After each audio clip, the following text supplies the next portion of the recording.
Hi, good afternoon. How are you? I hope you're doing fine. Okay, this week we are going to learn the differences between the past simple and the past continuous, right? And we are going to learn how to form um, words in English, right? Especially nouns. Okay, so let me show you. Okay, to begin with, let me show you um, a, let me show you a video while I explain the differences between the past simple and the past continuous. And I'm going to also show you some examples of how to form nouns and verbs, okay?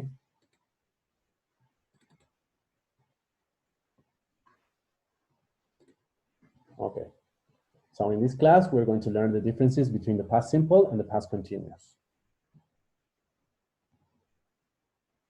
Look at these sentences. I watched the telly last night.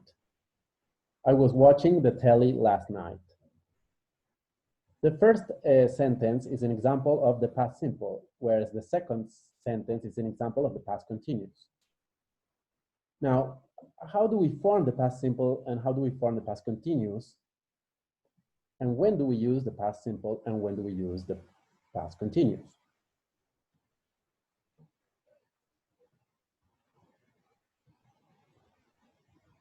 Let's start with the past simple.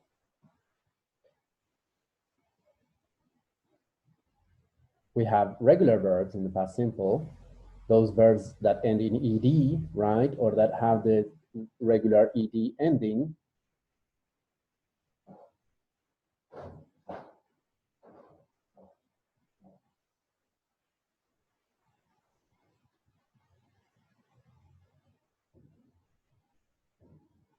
For example, he worked late last night.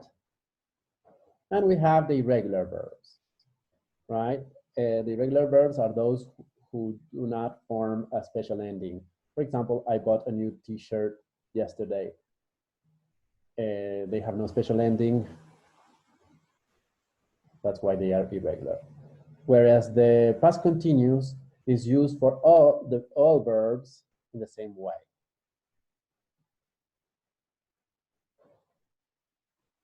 As we studied last week, we formed the past continuous with the subject plus was, were, plus verb plus ing.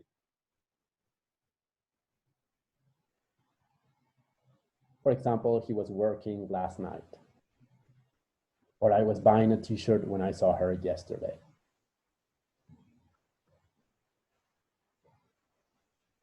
Now, when do we use the past simple and when do we use the past continuous?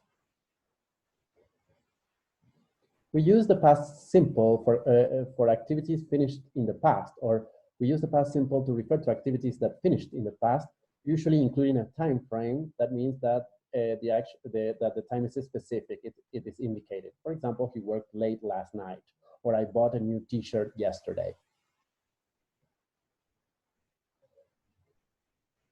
The past continuous is used to refer to activities that started and finished in the past, emphasizing the duration.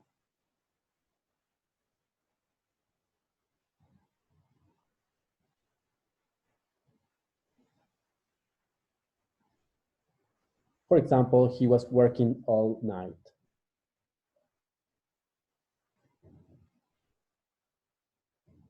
The past continuous is also used to refer to an ongoing action in the past, interrupted by a sudden event. An ongoing action is an action that was in progress in the past. For example, I was buying a t-shirt when I ran into her. The action of running into her interrupts the action of buying a t-shirt.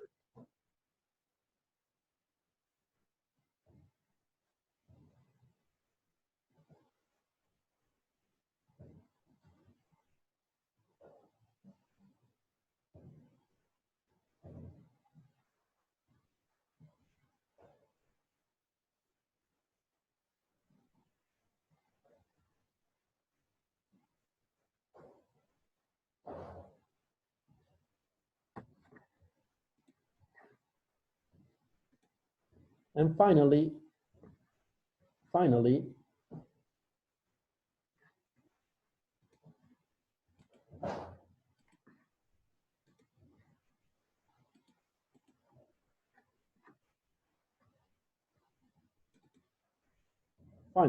am going to show you how to form verbs and nouns in English. For example, some nouns are formed by adding a suffix. A suffix is an ending, like in the case of the past simple verbs, the regular past verbs like that end in ed. Well, we have some nouns that are formed by adding a suffix. For example, argue, argument, fail, failure, translate, translation.